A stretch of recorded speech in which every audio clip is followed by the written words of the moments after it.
Good morning, and welcome to the third in a series of Feline Chats. Yesterday, I made the bold statement that often what we think is aging is nothing more than the effects of the accumulation of sedentary behavior during our lives. Our society is primarily based on sedentary behavior, and often we use it as a reward. I've retired. I can sit down for longer periods. I'm going to add to that aging often is mistaken for the accumulation of bad lifestyle choices, bad diet, lack of exercise, poor sleep, accumulated stress.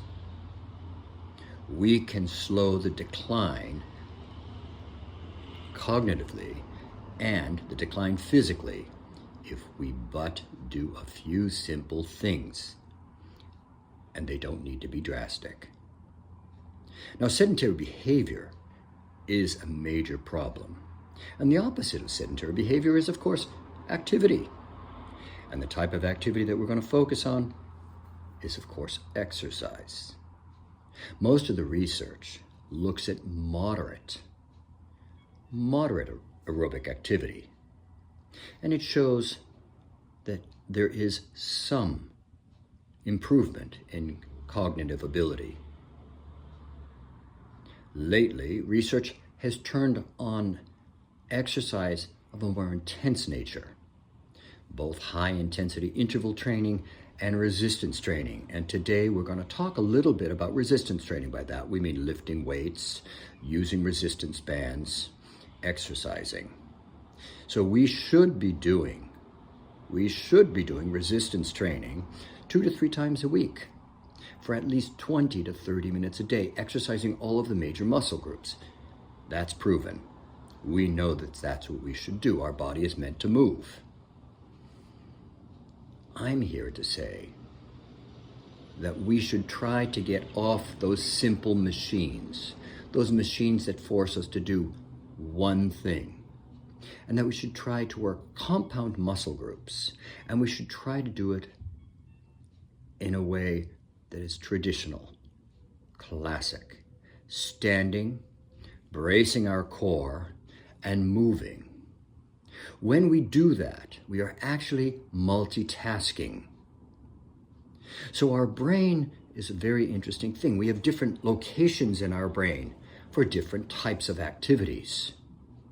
And when we get away from those machines, which often older adults like to use, and they do have a purpose, especially for rehabilitation, I will admit that. But when we get away from them and do traditional exercises, bicep curls, or we lay on the bench and we do bench presses, when we use our core to engage while we're working, we're also learning stability. Oftentimes as a trainer, I will give an exercise that demands stability, and my clients will reach for the wall or the chair or something. Can't we hold on? And I say, no, I encourage you not to.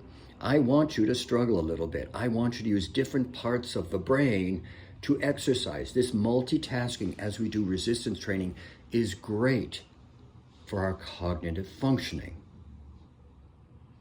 We also need to push intensely, just as a bodybuilder might push intensely at the end of their sets. That's important. Intensity in exercise forces more blood flow and is better for cognitive function. Now, my friends, it's my turn to go to the gym. It's my turn to work my arms today. I work out a few times a week following those same guidelines I just shared with you. Find a trainer. Find somebody who can help you do these exercises correctly. Any age, a person of any age can build muscle. Research even shows that a person in their 90s can build muscle with proper diet, proper sleep, and proper lifestyle choices. And I can testify to you, I'm the witness right here. I train a man in his 90s who has come back many times from challenges. He regains his muscle, he does basic exercises with me, and he makes improvement. It can be done.